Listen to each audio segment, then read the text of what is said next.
नमस्कार विद्यार्थी मित्रांनो, अभ्यास मित्र परिवारामध्ये तुम्हा सर्वांचं स्वागत आहे। आपण या ठिकाणी दररोज काय करत आहोत तर एक वेगवेगळा आणि महत्त्वाचा टॉपिक अभ्यासत आहोत। ठीक आहे, रोज सकाळी 11 वाजता आपलं हे लेक्चर असतं। त्या लेक्चरमध्ये आपण दररोज त्या ठिकाणी परीक्षेच्या अनुषंगाने जो घटक महत्त्वाचा आहे तो त्या ठिकाणी आपण अभ्यासत आहोत।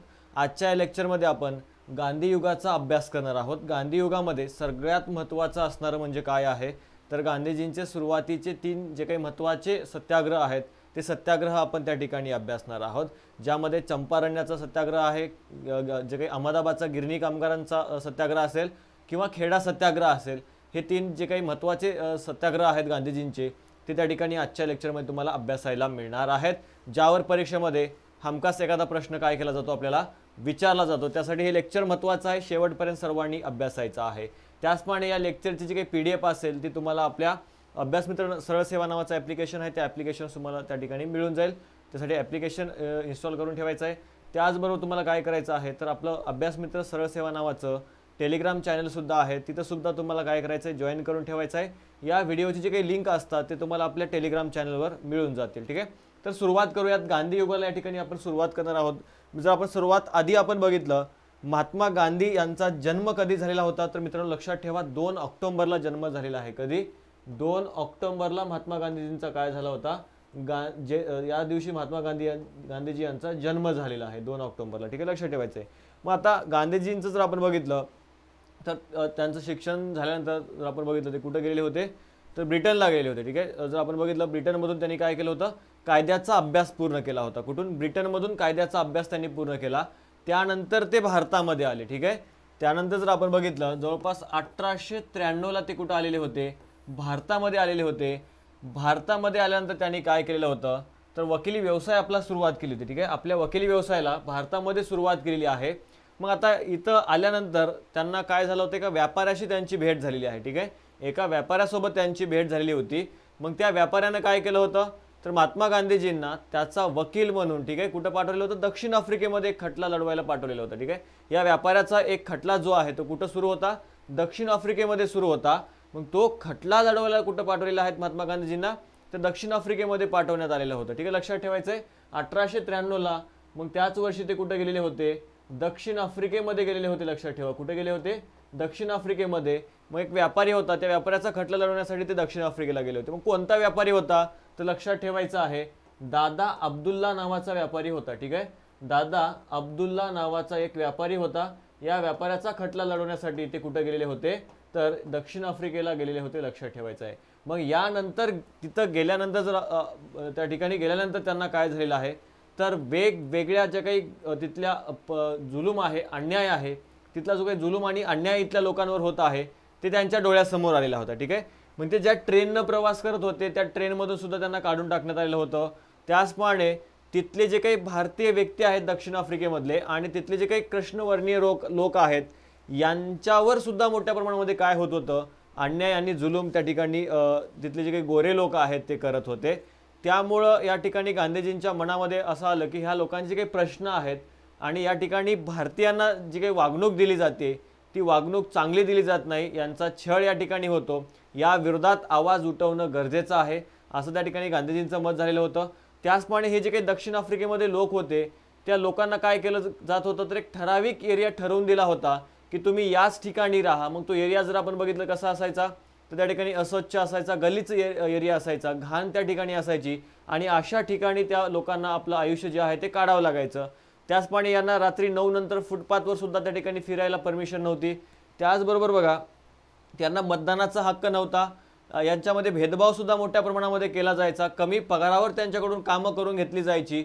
मग ह्या ज्या काही सगळ्या अडचणी होत्या, समस्या होत्या, या समस्या लक्षात घेऊन या लोकांच्या समस्या सोडवण्यासाठी महात्मा गांधींनी काय केलं होतं वेगवेगळे सत्याचे प्रयोग केले आहेत। ठीक आहे, वेगवेगळे सत्याग्रहाचे प्रयोग त्यांनी त्या ठिकाणी राबवलेले होते आणि त्याला पुढच्या काळामध्ये काय मिळालं होतं यश सुद्धा मिळालेलं आहे। ठीक आहे, मग अशामध्येच काय झालेलं आहे बघा तर पुढच्या काळामध्ये या ठिकाणी महात्मा गांधीजी यांना भेटायला कोण गेलेलं होतं तर गोपाळकृष्ण गोखले गेले होते। कोण गेलेलं आहे गोपाळकृष्ण गोखले हे कुठं गेलेले होते लक्षात ठेवायचं आहे तर दक्षिण आफ्रिकेला गेलेले होते। दक्षिण आफ्रिकेला गेल्यानंतर त्यांनी काय केलं होतं महात्मा गांधीजींची भेट घेतली। महात्मा गांधीजींची भेट घेतल्यानंतर तुम्ही ज्या पद्धतीने इथल्या लोकांसाठी काम करत आहात अशाच पद्धतीची किंवा अशाच तुमच्या प्रयोगांची सत्याग्रहांची गरज कुठं आहे तर भारतामध्ये आहे आणि त्यासाठी तुम्ही भारतामध्ये जा आणि त्या ठिकाणी लोकांच्या समस्या आणि अडचणी सोडवण्यासाठी प्रयत्न करा। आता या ठिकाणी जर आपण बघितलं महात्मा गांधी या गोपाळकृष्ण गोखलेंना काय म्हणायचे आपला राजकीय गुरु मानायचे। ठीक आहे, लक्षात ठेवायचंय महात्मा गांधीजींचे राजकीय गुरु कोण होते तर गोपाळकृष्ण गोखले होते। महत्त्वाचं आहे, परीक्षेमध्ये विचारलं जाऊ शकतं तुम्हाला। त्याचप्रमाणे मग या आपल्या राजकीय गुरूंच्या विनंतीनुसार महात्मा गांधीजी पुढे जर आपण बघितलं कधी आलेले आहेत 9 जानेवारीला। ठीक आहे, 9 जानेवारी 1915 साली जर आपण बघितलं महात्मा गांधी कुठून आलेले आहेत दक्षिण आफ्रिकेतून भारतामध्ये त्या ठिकाणी ते आलेले आहेत, भारतामध्ये त्यांचं आगमन झालेलं आहे।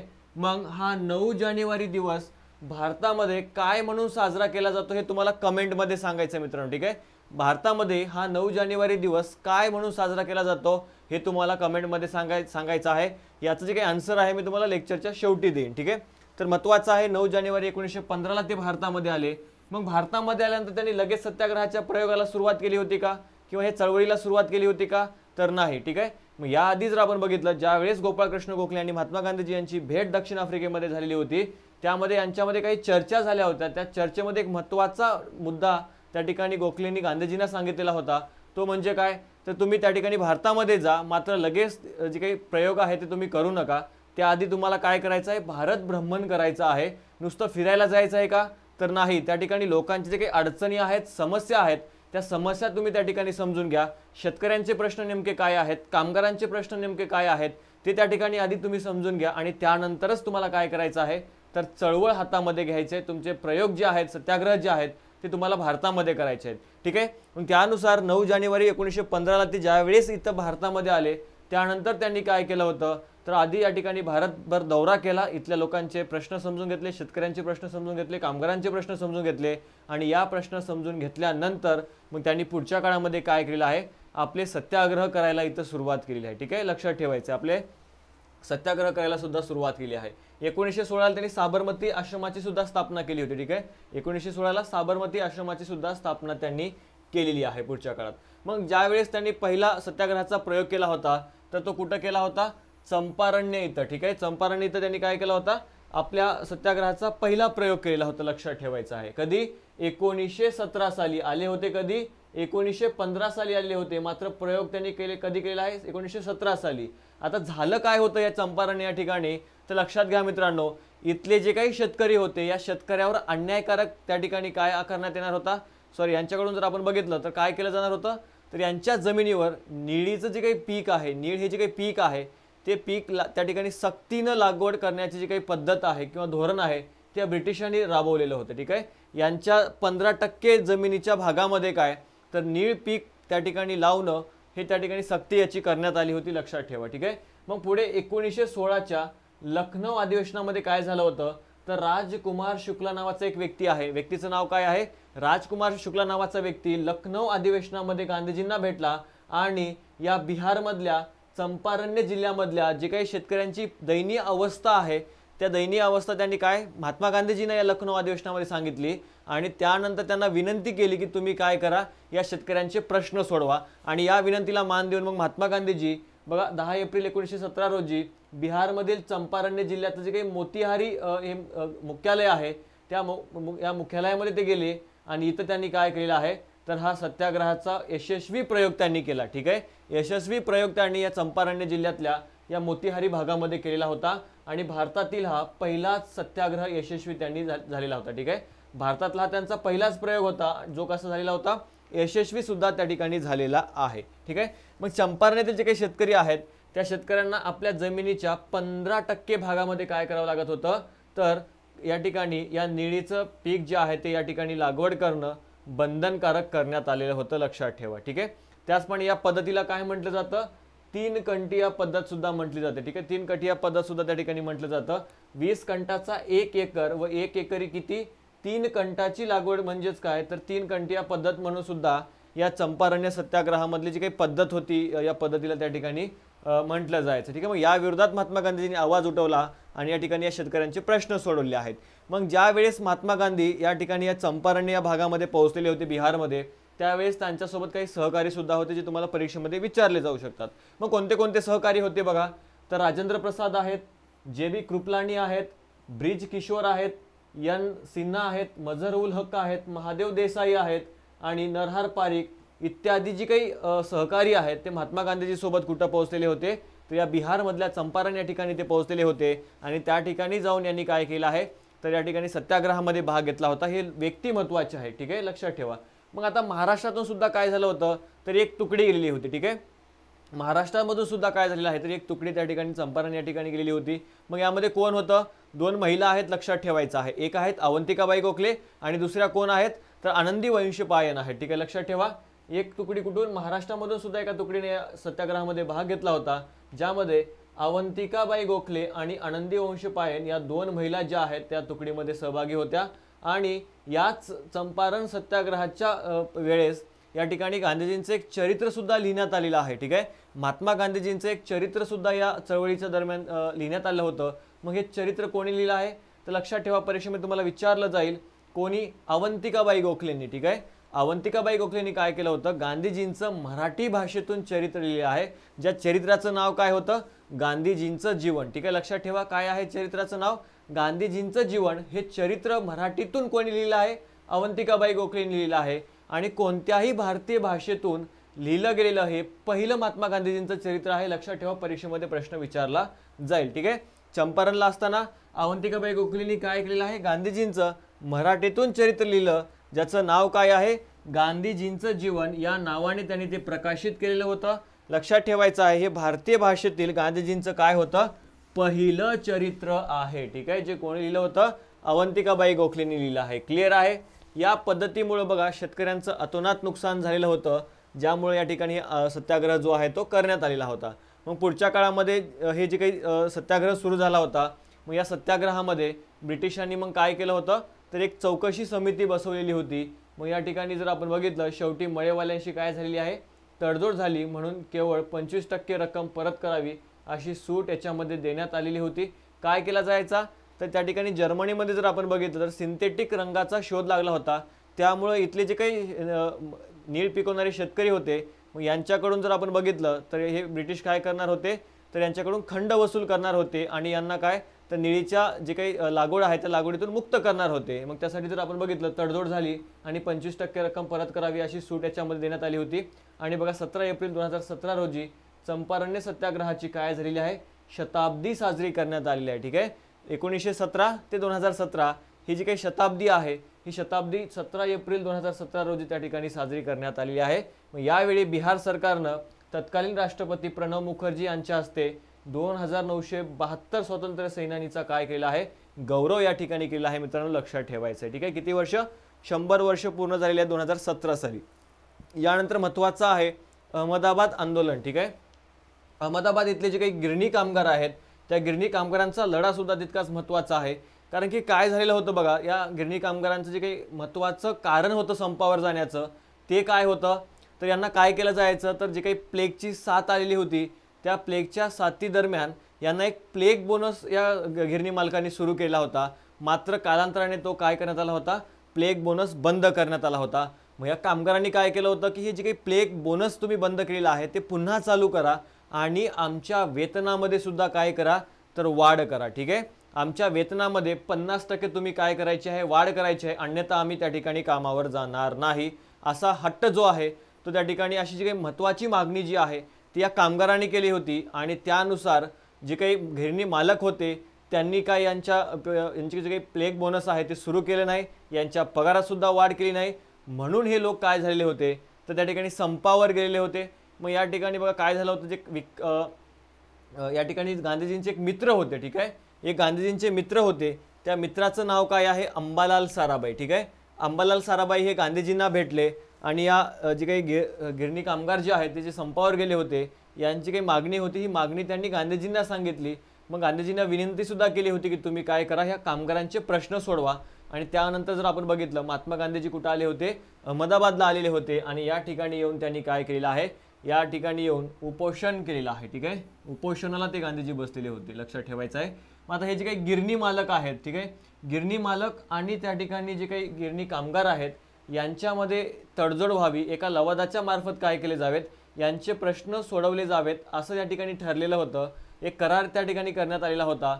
मात्र जे काही गिरणी मालक होते ते करारातून बाहेर पडले. मग गांधीजी यांच्याबद्दल नाराज झालेले होते. मग गांधीजींनी काय केलं होतं, कामगारांना आदेश सांगितलं की तुम्ही काय करा, उपोषणाला बसा. आणि गांधीजी सुद्धा काय झाले होते तर तिथं उपोषणाला बसलेले होते. मग बघा पुढे जर आपण बघितलं तर गांधीजींनी या विवादात समेत घडवण्यासाठी 50% वेतनवाढ ऐवजी किती 35% वेतनवाढ करावी यामध्ये एक तडजोड केलेली होती. ठीक आहे, कामगारांची मागणी काय होती, 50% वेतनवाढ करा.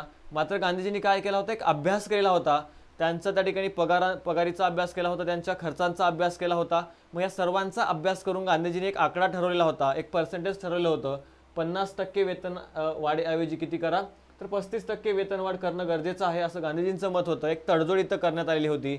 मात्र प्रत्यक्षात जर आपण बघितलं कामगारांना किती 27.50% वेतनवाढ जी आहे ती मिळालेली होती. लक्षात ठेवायचं आहे, गांधीजींनी किती सांगितलं होतं 35%. मात्र जर आपण बघितलं प्रत्यक्षामध्ये 27.50% वेतनवाढ जी आहे ती या सत्याग्रहादरम्यान मिळालेली आहे. ठीक आहे, कामगारांची मागणी 50, गांधीजींनी 35, मात्र किती 27.50% इतकी वेतनवाढ जी आहे ती कामगारांना मिळालेली होती. पुढे जर आपण बघितलं ज्या काही अनुसया साराभाई आहेत यांनी सुद्धा या ठिकाणी या प्रसंगी मदत केलेली होती.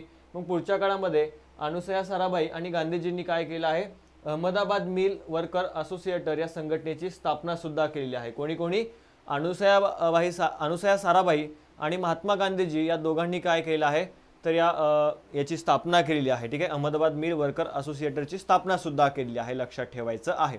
कधीचं आहे आंदोलन तर 1918 सालचं आहे. लक्षात ठेवा. अंबालाल साराभाई यांनी काय केलं होतं, विनंती केली होती, निमंत्रण त्यांना दिलं होतं आणि त्यानुसार महात्मा गांधीजी इथं आले होते आणि या कामगारांचा प्रश्न त्यांनी सोडवलेला आहे. लक्षात ठेवा. ठीक आहे, पुढे बघूयात आपण खेडा आंदोलन आहे बघा यानंतर. ठीक आहे, महत्त्वाचं आहे खेडा आंदोलन.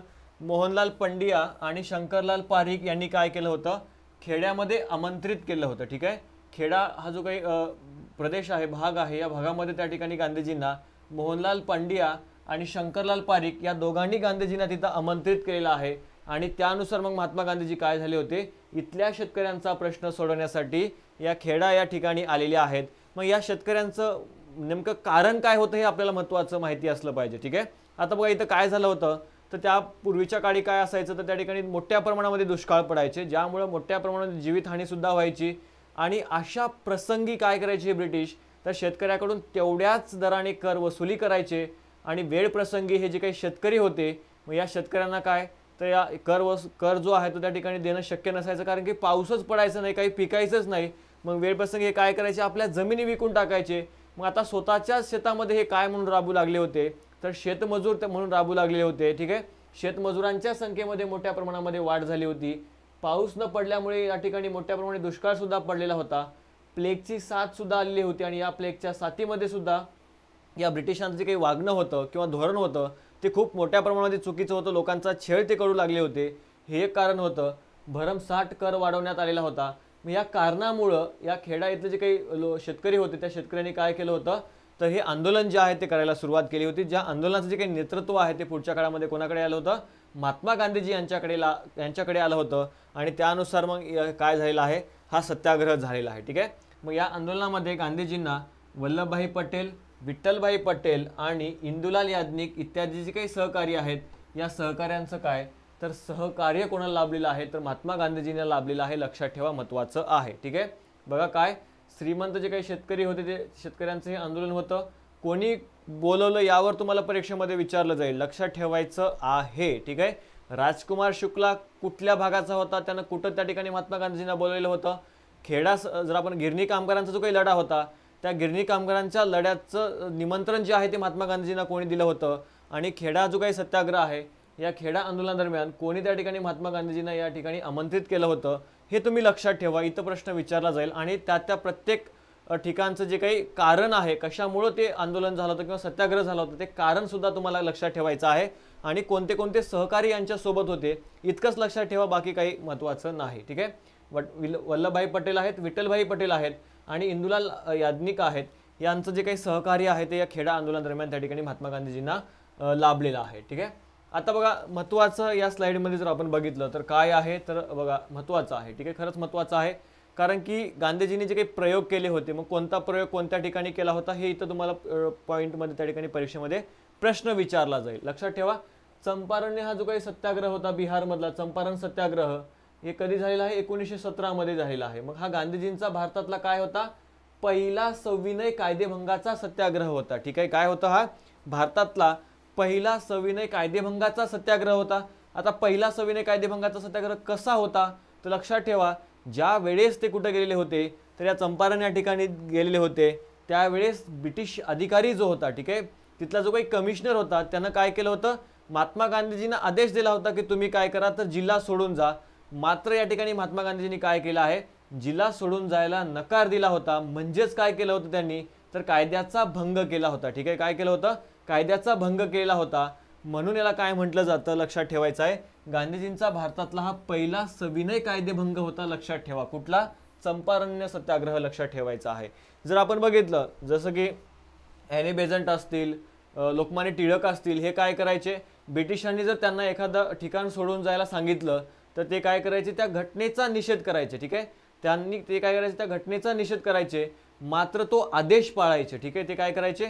घटनेचा निषेध करायचे. त्यांना जर एखादं ठिकाण सोडून जायला सांगितलं, समजा मुंबई सोडून जायला सांगितलं टिळकांना, तर ते काय करायचे? तर त्या ठिकाणी या आदेशाचा निषेध करायचे, मात्र मुंबई सोडून ते जायचे. मात्र इथं जर आपण बघितलं, महात्मा गांधींनी काय केलं होतं? तर ते आदेशाला नकार दिला होता आणि यांनी काय केलं होतं? कायद्याचा भंग केला होता. लक्षात ठेवा. ठीक आहे, कुठला? चंपारण सत्याग्रह आहे. अहमदाबाद गिरणी कामगारांचा जो काही लढा आहे तो 1918 मध्ये गांधीजींनी काय केलं होतं? भारतात पहिल्यांदाच त्या ठिकाणी उपोषणाला ते बसले होते. ठीक आहे, गांधीजींचे भारतातील पहिले उपोषण होते. कशा दरम्यान? अहमदाबाद गिरणी कामगार लढ्याच्या दरम्यान पहिलं उपोषण त्यांनी भारतामध्ये केलेलं होतं. त्यानंतर आहे खेडा सत्याग्रह. खेडा सत्याग्रहामध्ये जर आपण बघितलं, गांधीजींचा भारतातील पहिला हा काय होता? असहकाराचा प्रयोग होता. लक्षात ठेवायचं मित्रांनो, हा काय होता? असहकाराचा प्रयोग त्या ठिकाणी हा पहिला आपल्याला सांगता येतो. तर अशा प्रकारे हे जे काही महात्मा गांधीजींचे 3 महत्त्वाचे लढे होते, जिथं तुम्हाला परीक्षेमध्ये प्रश्न विचारला जाणार होता, हे आपण त्या ठिकाणी व्यवस्थितरित्या अभ्यासलेलं आहे. ठीक आहे, लेक्चर तुम्हाला कसं वाटलं ते नक्कीच कमेंटमध्ये सांगायचं आहे. अजून तुम्हाला कोणते महत्त्वाचे टॉपिक वाटतात ते सुद्धा तुम्हाला कमेंटमध्ये सांगायचं आहे. ज्या टॉपिकवर आपण काय करत जाऊ, तर त्या ठिकाणी व्हिडिओ बनवत जाऊ, लेक्चर बनवत जाऊ. ठीक आहे, तर नक्कीच तुम्हाला कमेंटमध्ये सांगायचं आहे. त्याचप्रमाणे अभ्यास मित्र सरळ सेवा नावाचा ॲप्लिकेशन सुद्धा आहे आणि टेलिग्राम चॅनल सुद्धा आहे. ज्या टेलिग्राम चॅनलवर तुम्हाला काय मिळेल, तर या व्हिडिओच्या लिंक मिळत जातील, ते लक्षात ठेवायचं आहे. आणि याचे जे काही लिंक्स आहेत ते तुम्हाला आपल्या या व्हिडिओच्या खाली डिस्क्रिप्शन बॉक्समध्ये मिळून जातील, जिथून तुम्ही हे जॉईन करू शकता. लक्षात ठेवा. ठीक आहे, तर थांबूयात आपण या ठिकाणी. जर हा व्हिडिओ तुम्हाला आवडला असल्यास लाईक करा, शेअर करा आणि सबस्क्राईब करा. आणि अशाच नवीन नवीन व्हिडिओसाठी पाहत राहा अभ्यास मित्र. धन्यवाद.